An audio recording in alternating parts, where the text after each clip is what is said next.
Welcome to Exposure Therapy, and this week my guest is my friend Jesse Wright from Grand Prairie, Alberta. Jesse, thanks for coming on the show today. Really appreciate it. Yeah. Thanks for having me. It's almost for me. Yeah. So I'm gonna have to fight yours. You're over here on the screen, but the camera's over here, so I'm gonna probably be staring over here for most of the time. It feels weird.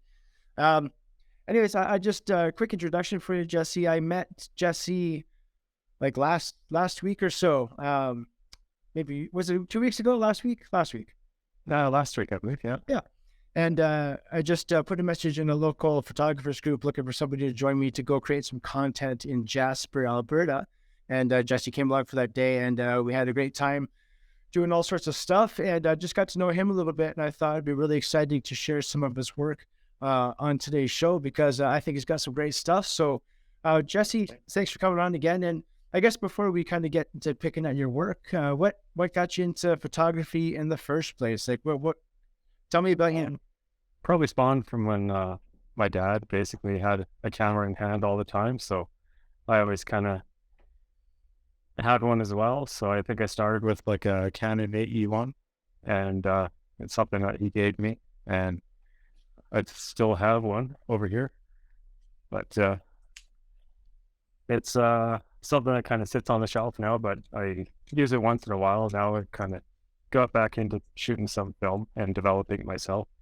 But through high school, just even the photography club, kind of just doing the darkroom thing and learning that stuff, and then progressively gaining hopefully more knowledge, and just kind of rolling through new cameras as things got better. Picked up not too many. I don't think I did any courses. Might have done one course in Vancouver when we moved there, and just shooting film as well, and darkroom stuff. Do you prefer film to digital, or do you have a? Once I got that Canon Rebel XT digital, it kind of clicked that was the way to go. So yeah, but then you get the big laptop and CD drives and stuff like that. At that time, everything was so much older and kind of crappier. Now your phone takes so much better photos now than that stuff. But yeah, it's once the digital stuff came out, that's when I really kind of let go of the film. I remember you saying when we were hanging out with Dan Jasper that you were when you started out, you were a dedicated black and white photographer, and that's what you shot intentionally. Can you talk about that a little bit? Why you chose that? What do you like about black and white? I think the contrast, and just kind of finding the light with that.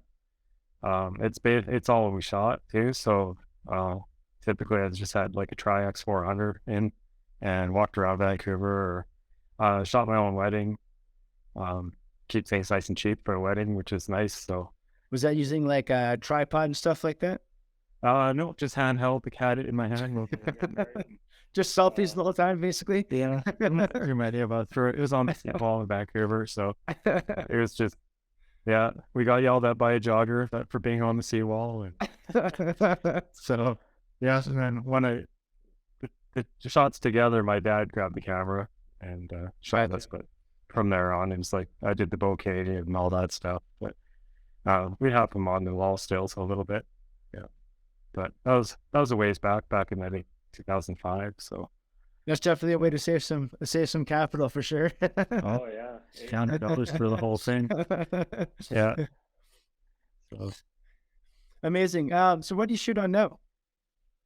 I have a Canon 5D Mark III that I love, and a EOS R, and I love the R. It's great.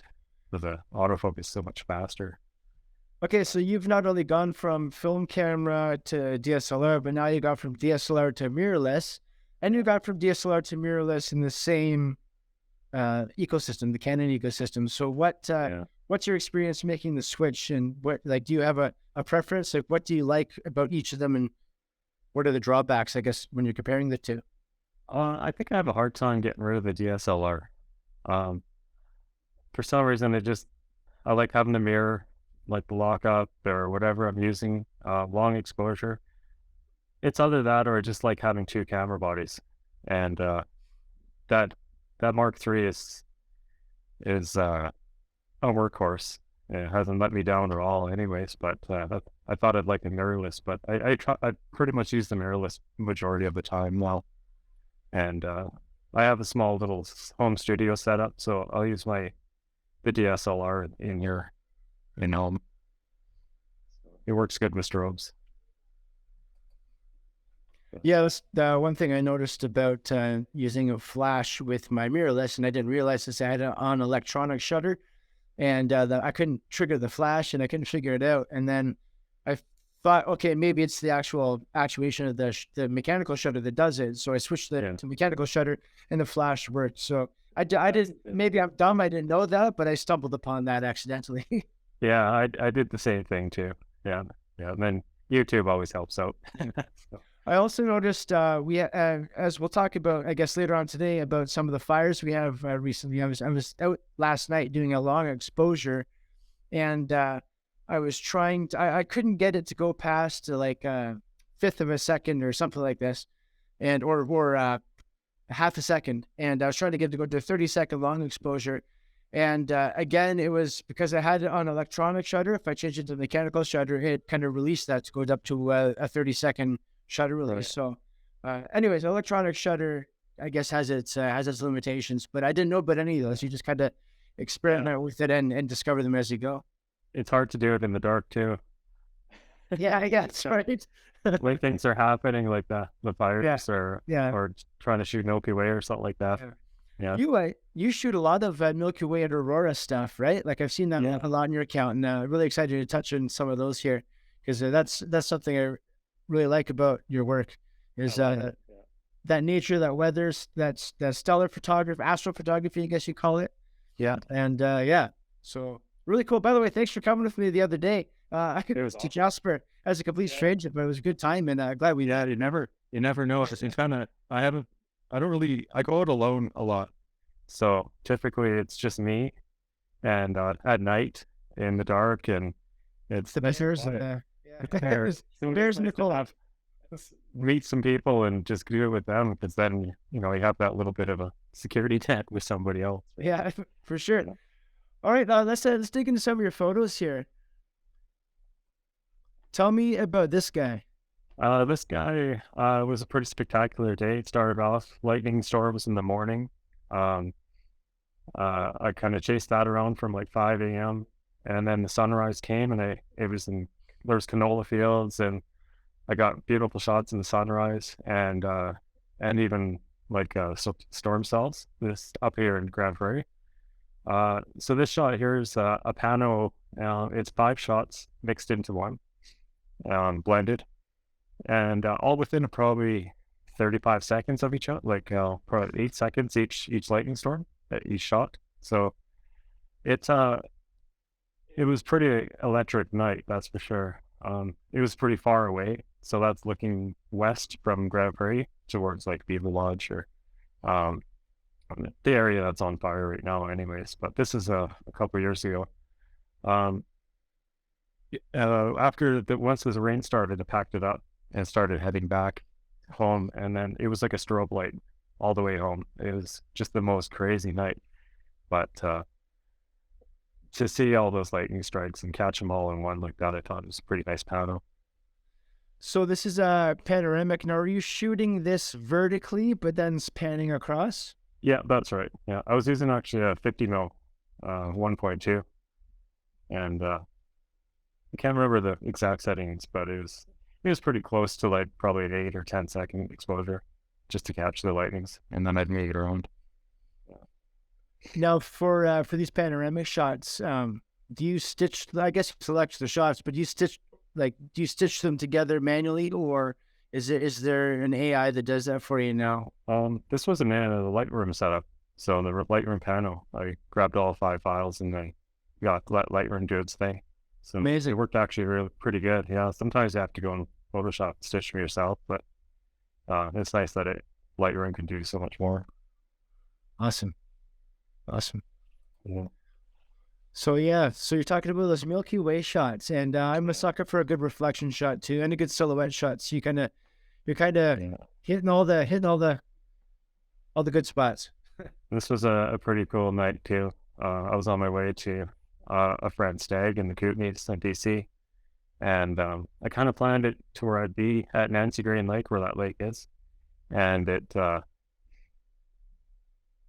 just for the evening, I'd stay there and then head to the stag afterwards. But I had a little chair with me, and I had a beer. It was a couple of years ago. I quit drinking now, but put my feet in the water and threw in some Pink Floyd and just put the tripod on a time lapse and just let her go. And this is luckily I hit the day on the head, and the weather was perfect, and you can hear the fish jumping in the water too. So in the time lapse, you see little ripples in the water, and it was pretty nice. Well, 3 hours I spent there, and then I went for a camp in the tent afterwards. But I think the ISO was pretty high on this one, about 10,000. I didn't want to keep the get any many star trolls, so Yeah. I think around 8 or 10 seconds for the exposure time, and then enhanced a bit on the Lightroom as well. Yeah. So, but 10,000 everything just kind of brightens up. And that's using a Sigma 20mm 1.4. And is it at 1.4 probably, or is it? Yeah, I'd say that's 1.4. Yeah, as open as you can get. And are you just, for a focus point, are you just kind of picking any objects you can kind of identify in the sky as a focus point to get the stars sharp, or how do you? Yeah, I pick the brightest star or planet in that case, and then I zoom in as far as I can and focus in. Yeah. And being a prime also, not much zoom in, but just optically or digitally doing it. So yeah, and then just try to make everything pin sharp as much as possible. Awesome. Yeah, that's one thing I'll struggle with. I guess one thing I haven't really tried on my long exposures like that is, especially in like the real dark, is I want to try to make sure, usually if I'm doing long exposures, I'm not like looking for really separation of subject. I'm showing like a whole maybe scene, and I want everything sharp from front to back. And I guess it was focus stacking as well I could do with long exposures. But normally I'd crank my f-stop like way up to like I don't go lower than 11, probably maybe 16, 22 quite often. I do get those like super razor sharp, like so what do you call them? The sun stars or whatever? Little starburst. Yeah, starbursts or whatever that come off the lights and stuff. And it could look cool to a degree, but in some cases I think it destroys the picture. And so maybe trying to lower ISO there and maybe focus stacking would be the solution for that. Yeah. At nighttime, you don't need ND filters really, so your lens is pretty naked. But daytime long exposures can be done too with good, with a 10 stop or something like that. Yeah, you can close your f-stop up a little more. Nice. And actually, now that I think about it, well, no, okay, not all of these, but there's a majority of these I think are long exposures. Yeah, right? A lot. Yeah. Maybe half. Like this one was not a long exposure. This was just a multiple exposure into one panoramic. Yeah, I guess it'd be a long exposure too for those lightning strikes, but okay, just because you have to have it open, just you never know what's going to hit. Yeah, but it has to be short enough where it's not going to blow out your scene either. Yeah. So yeah. This is a daytime long exposure. Yeah. This is in the fall. Adams Lake in BC outside of Kamloops. This is the Flume Trail. It's one of my favorite spots to go. It's always so beautiful. The smells, the decay, the leaves. This is actually off the path, like kind of followed up the river a little further, off the path, so I can get this. I don't know. I've never been to this spot before until that day, and that rock is actually massive. It's both bigger than a full-size truck. Oh wow!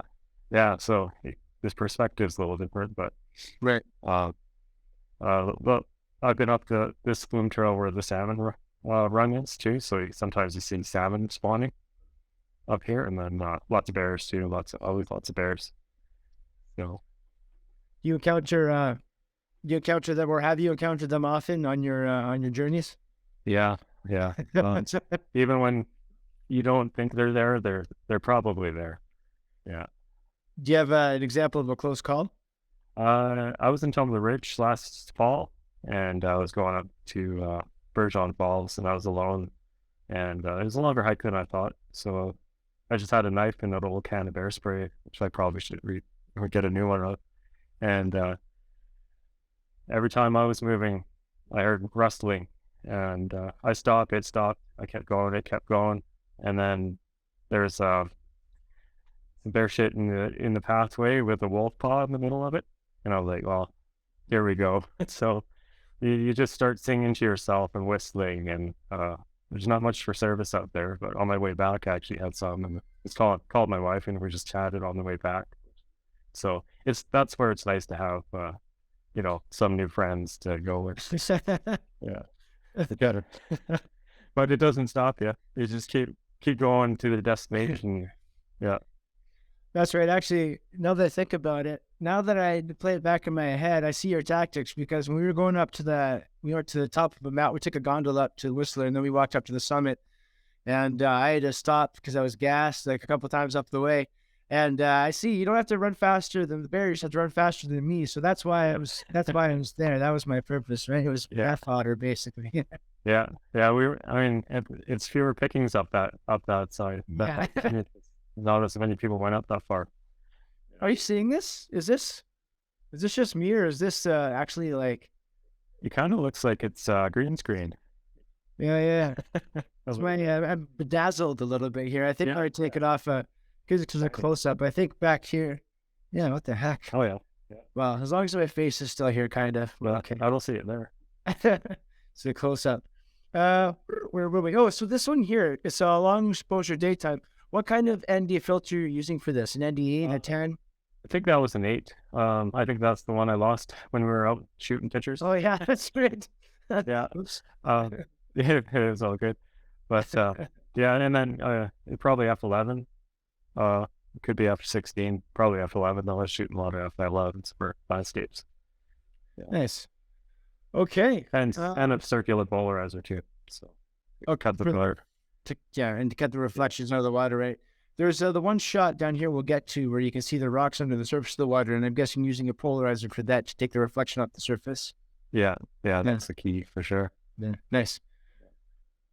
All right, this guy here, sweet capture, man. This is awesome. Yeah, I was lucky on that one. Tumbler Ridge up, kind of the base of where shipwrecking is up there, and I did a little camp out that night. So I went up hiking. It was a super nice day, and then came back into my trailer, and all of a sudden this big storm came in. So I waited out the storm, and I was camping right next to this little pond lake, and all of a sudden the sun was starting to set. The storm went away, and then this big kind of almost lenticular cloud came out and got blasted by that sun. So luckily I was there for the right time, and just kind of magic happened that day. So this one is a long exposure on the water, and then I blended with the upper portion of the photo too.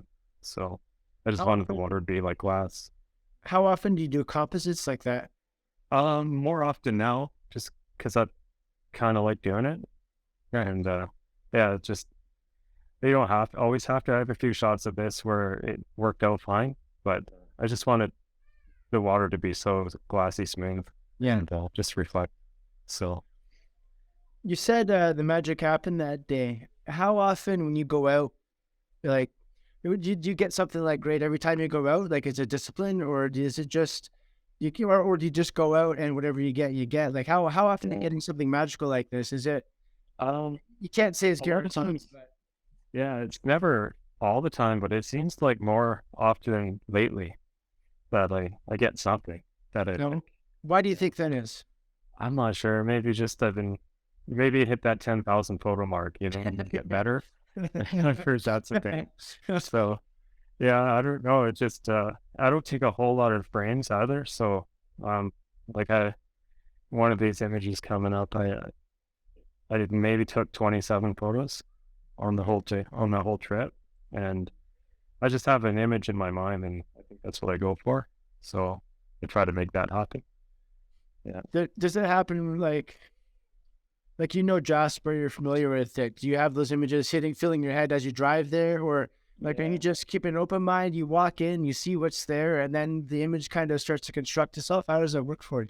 Yeah, usually I have a thought, a place I want to go, and then I do hit the stops on the way down. I do stop quite a bit because I'm not waiting on anybody and nobody's waiting on me. So you have that freedom.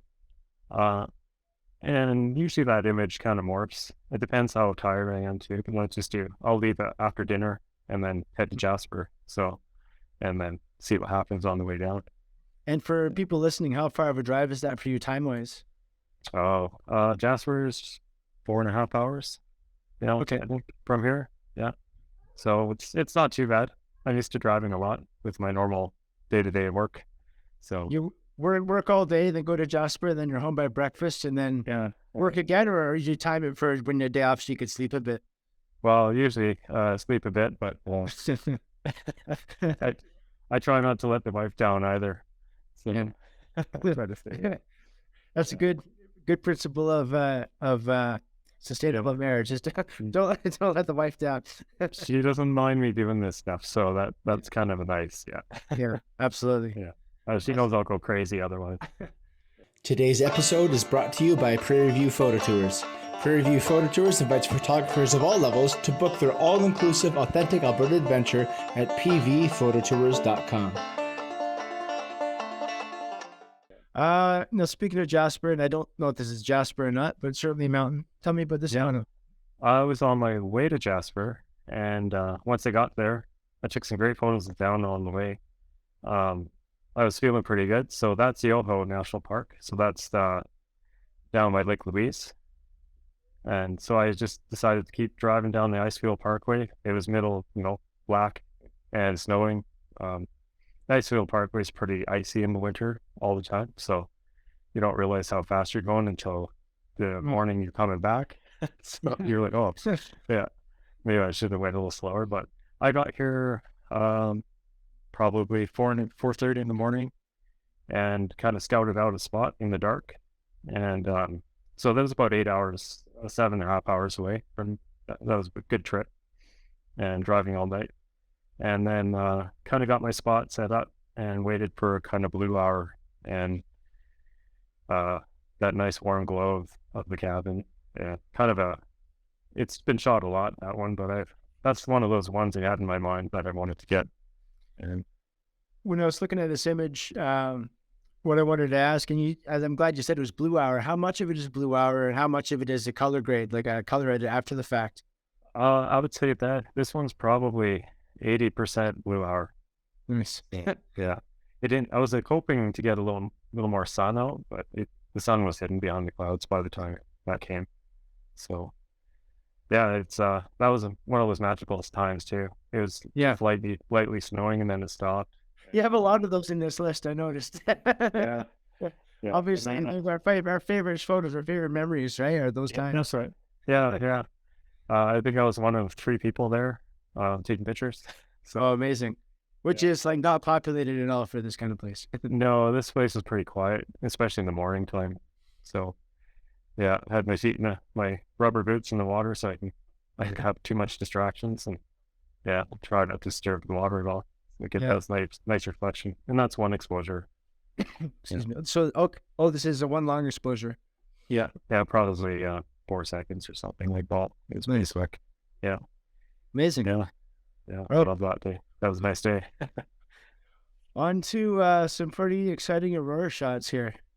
Yeah, this one I always call like my dream home. And, this house is about half an hour away from me, and I had a kind of interesting story. It was built in the 20s, and the fellow built it for his fiance, and they never got married, and it was never lived in, I was told. So they're kind of a sad but lonely house. Yeah, right. But I've got some amazing aurora shots with this house in there too. Besides this day, it's kind of my go-tos now. But it's kind of up in the hill. Solitary house, solitary tree. Yeah, and a hint to aurora that night. It wasn't expected to be a lot, but it worked out really nice. It's and then in the last, I think it was last October or the year before that, there was a G7 storm aurora show, and it was exploding over that house. It was amazing. Wow. Yeah, yeah, Amazing. And I like how it there's the contrast of the house against the snow here as well. Because adds yeah, added element to it, I think. yeah. I go out in the snow a lot. Yeah, it's kind of one. If I don't get out, I don't go, and then I feel bad about it. One of the benefits of going out in the snow to get photographs at night is that though it actually adds a little bit of ambient light.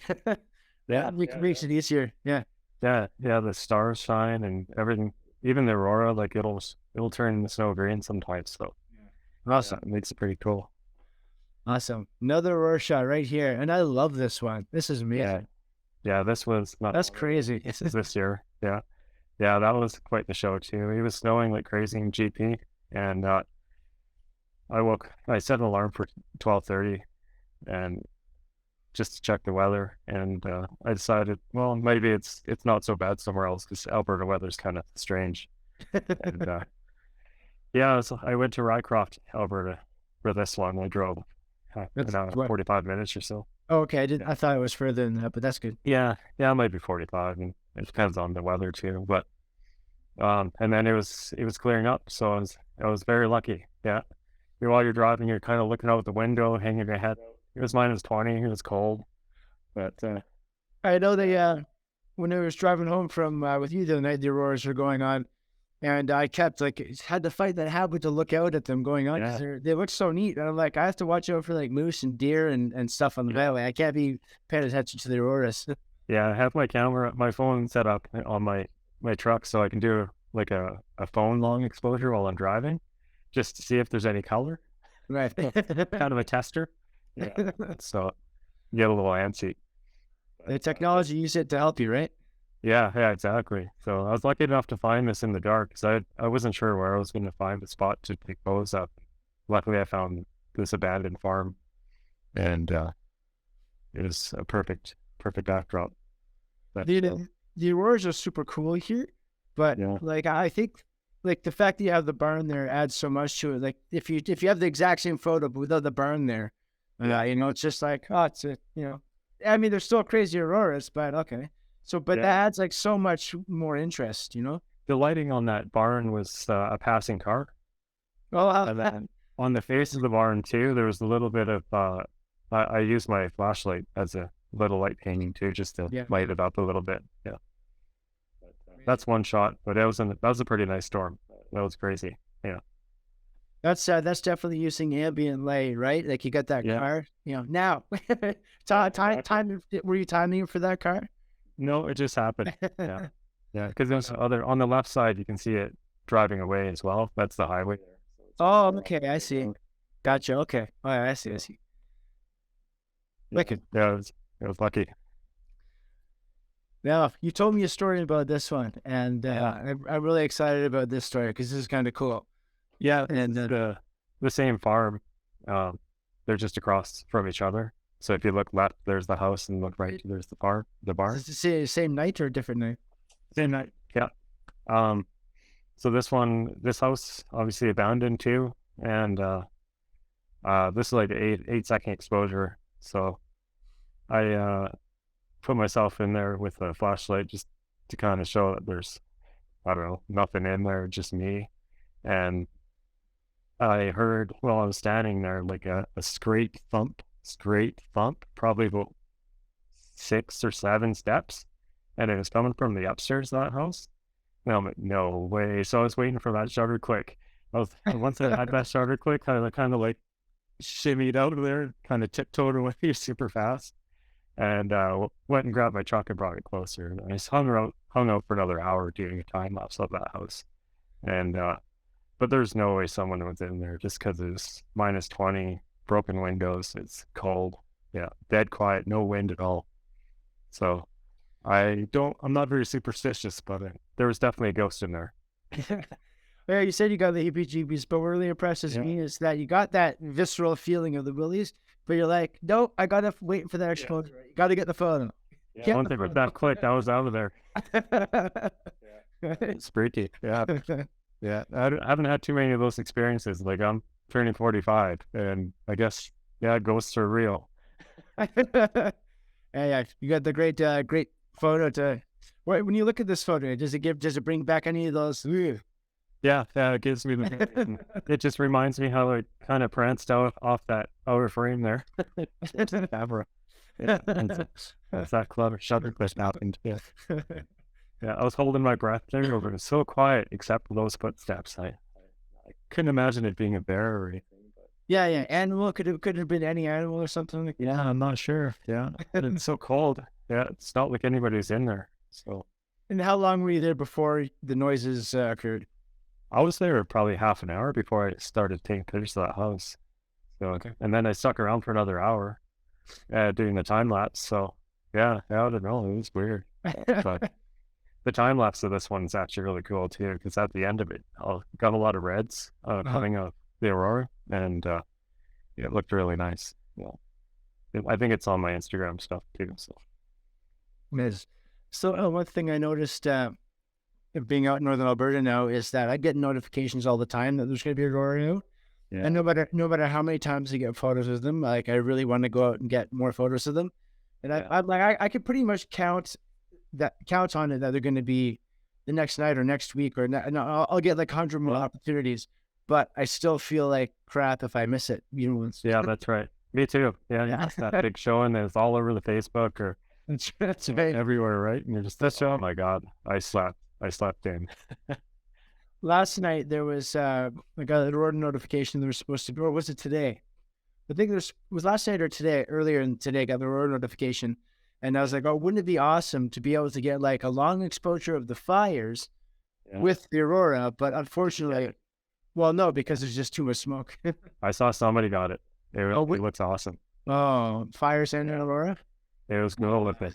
Yeah, I did. It was so much smoke here. It's almost unbearable outside. It hurts my heart that they got that and I didn't. I know. Yeah, I was thinking about it too. And of course, there's always every time you get that notification, or anything like a solar eclipse or something like that, it's cloudy. Yeah, Of course, yeah, it's kind of the luck of it, eh? yeah, absolutely. Yeah. So I'll finish off with this photo before we talk about the fire and whatnot. But this guy here, and I remember you taking this photo. Actually, this is pretty cool. There. Yeah, I was there. Yeah, Yeah. look I at this one. figured I'd put that one in because that's one of the last photos I've taken, and to me, like usually the last one is my favorite until the next one comes. Right. And and it was with a new person, and it was awesome. It was a great day. We're lucky enough to go up to Best Pyramid Mountain, and luckily the ice was mostly melted on it, I guess. So, but I'm not sure why I saw the grass as a foreground feature, but I thought it adds a little bit of something. Right. Instead of just the rocks underneath the water. But yeah, I think if we stayed there that night, we would have got aurora behind that mountain. Stop. I know, right? Yeah, but stupid me had to work in the morning. Yeah. Well, even that was okay. It was like double stab though, because when after I was going back from Grand Prairie down even to Valley View, I could see them right in the sky as I got past Sturgeon Lake, where the fires are right now, and it was just amazing. And what did I not bring? A tripod. I was like, always the bag. Yeah, That's the worst. we did. It was a really nice one. Yeah, we were lucky enough to get some photos. I noticed you got some great ones too of this area. Yeah, I was really lucky. I mean, the scenery, of course, it's hard to screw that up. Yeah, I can't beat it. It was, Yeah, no, yeah, amazing. Yeah, so drop. It's been about a week since that, and I was actually planning on going to Dunvegan this weekend with somebody to go get the bridge there and get the river valley and get some of the photos and video content there. But nature had other plans. Yeah. I took this today. Amazing. This is down the street from my house. So I'm in Valley View. This is the fire you see here is in Sturgeon Lake. And then if you pan a little bit to the right of the photo, off into the distance, there's another small one that started today at the time this photo was taken, which is at about 3:30 this afternoon. And actually, you can see in the foreground there. Well, you got here. I'm going to turn off the ticker for a second. You can see in the foreground there's some RVs. There's a little car going around there. But just for scale, so that's about 15-minute drive from where I live, where all that smoke is there. So, but it's blowing towards me and blowing towards you. But yeah, it is. But you also have, like, not just is there a fire in between you and I, there's actually fires up in Grand Prairie in your area as well. Yeah, there's about it's southwest of us where I am, and it's about 12 kilometers away or so. So so far we're good. Yeah. They've got 110 active wildfires in Alberta today. Yeah. And this one, the small one to the right of this was 60 hectares, I think. But this one was listed as like 1,700 hectares. Yeah. She's pretty big. A stunning shot, though. Well, cheers. Yeah, thanks. It's beautiful, but scary. Yeah. Yeah, it's like, It's so much I don't know. It's like Waco. It reminds me of Waco. Yeah, it's unreal. Yeah. This is one you took, I guess, on your street. Yeah, just a cell phone shot while we were driving. Yeah. Actually, wife and I. Yeah, that's close to my house, and a little bit of blue sky out that's towards Valley View, and they'll last for a while. Yeah, but what an eerie night! Just everything turned orange, and I couldn't. Yeah, when street lights came on, like that. That's right off my balcony, and it was an eerie feeling. Like what a weird eerie mood. Got orange cast, and it felt like you had sunglasses on the whole time. Oh yeah. Yeah. Did you get a chance to see the sun through any of the smoke? I saw it today, actually, just before we started. Oh, just pure red. Yeah, pure red. Yeah, pure red, like perfectly crisp disc. It looks like your record button on your camera LCD. Yeah.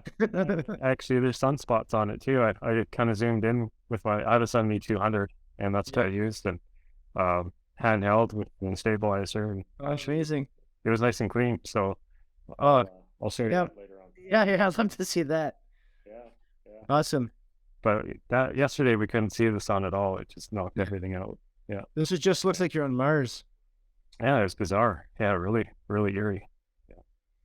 Yeah, and then this one was just up a little bit north of here, farmland, some old grain storage bins, and same property. Same property. Yeah, just same acres, and it was just a weird, hazy day. That was in the morning, yesterday morning, and then it got worse throughout the day. Yeah. So hopefully everything's gonna be okay and people are safe. Yeah, we got updated emergency alerts, and I'll check my phone after the podcast to see if we have any more. But we had Fox Creek is evacuated down to White Court. There are the Sturgeon Lake Cree Nation. Everybody kind of in the surrounding area has come to Valley View, and now they're shipping people down from Valley View to Edmonton. And they just issued a voluntary evac for Valley View. They said there's no risk of they said there's no risk of fire yet, but because of the smoke, if you have respiratory problems or whatever, if you want to go to Edmonton, here's a number to coordinate your stuff. Okay. And but we're gonna hang out here because there's no risk of fire so far, and definitely got to go back to try to get a hunger exposure to the fire tonight. Yeah, I don't blame you. Yeah. I hope everything's gonna be good. So it's for you. Oh yeah, geez, it's been feeling like it's gonna rain all day today, but it's just been a tease. Like no water, no wetness. Just the forecast looks dry. It looks really dry. And the winds, by the way, today aren't that helping. Like they're super strong winds today. Yeah, I guess it creates its own wind too. So yeah, fun spars just kind of keep it going. Yeah, well, hopefully it dies off soon, and I know so. Back to life. Yeah.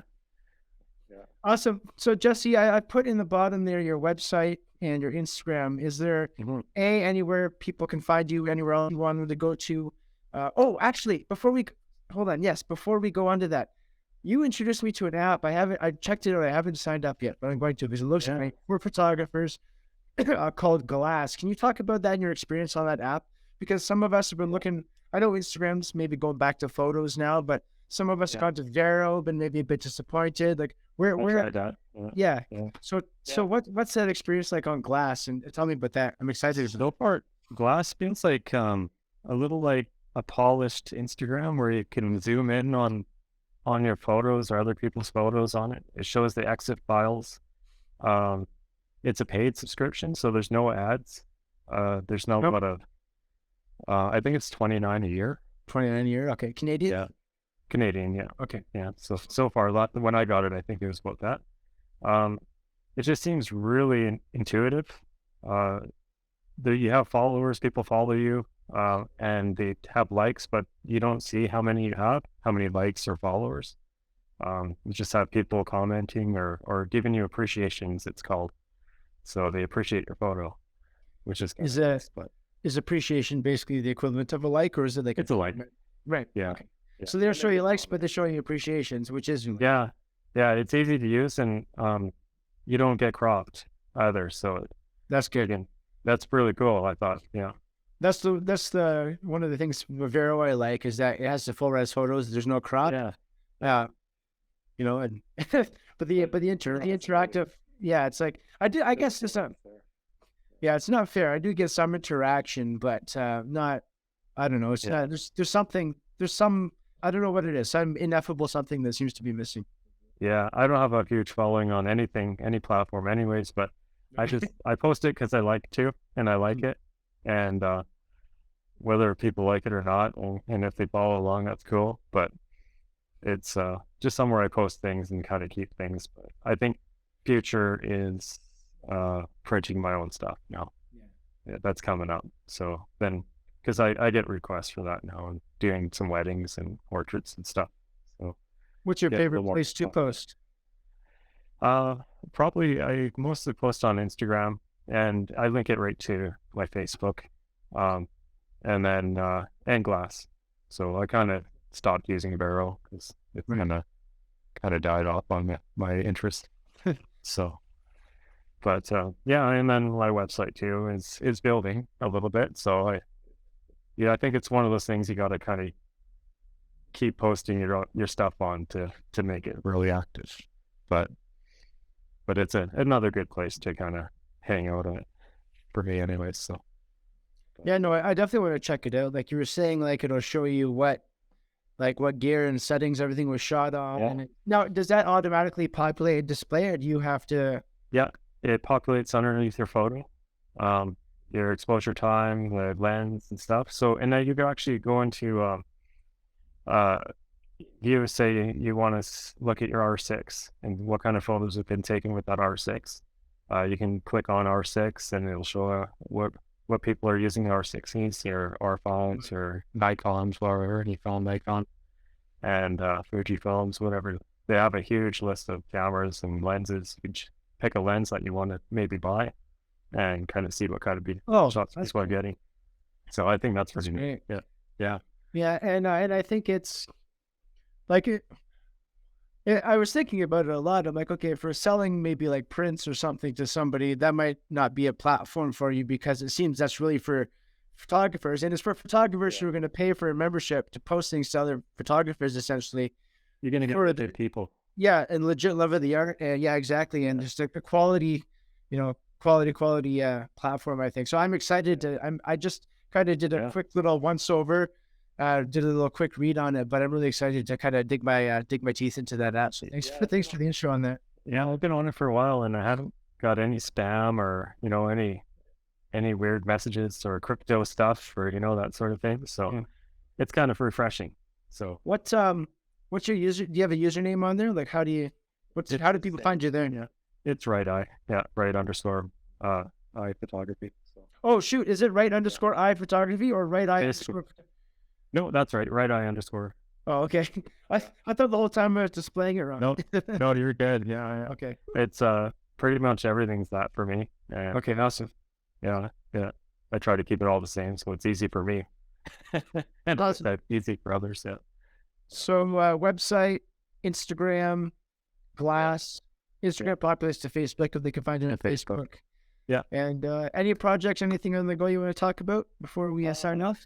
I just got a couple weddings and some grad photos coming up for some people, and other than that, I'm just going out when I can, and yeah, I'm lucky enough to have a full-time job that has a schedule, so I utilize my off days pretty good. Awesome. Yeah, yeah, and I think a little more uh, landscape with portraits. Using some external lighting and stuff. They've it's coming up too. I want to kind of practice on that. Like finding people to kind of be subjects in a landscape scene is. Yeah, yeah, in a bigger landscape scene, or just kind of add that human feature, human element into the landscape, which I think is pretty important to do sometimes. Nice. Yeah, yeah, definitely for scale and for well, yeah, for a sense of like projecting yourself into the environment. Yeah, Yeah, somebody could feel, hey, I could be there too. exactly. Yeah. Awesome. So Jeff, that's thanks for coming on tonight. no problem. Thank you for having me. This is my first one ever. Oh, awesome. I appreciate it. Well, I appreciate you coming on. Glad to be the first. And yeah, well, happy to have you on again and looking forward to going out shooting with you again at some point. Yeah, I'd love that. Yeah, that's for sure. Just man. Likewise with other people, I'd like to meet more people too. Yeah, hey, Jeff is sorry, Jeff, not Jeff. Jesse, excuse me, is in Grand Prairie. And you can find him at Red Eye Photography. Please reach out. Great guy to go shooting with. Speak for experience, and please take him up on that offer. So, yeah, thanks for having me. Jesse, no problem. Talk to you soon. All right, you bet. Thanks. Bye.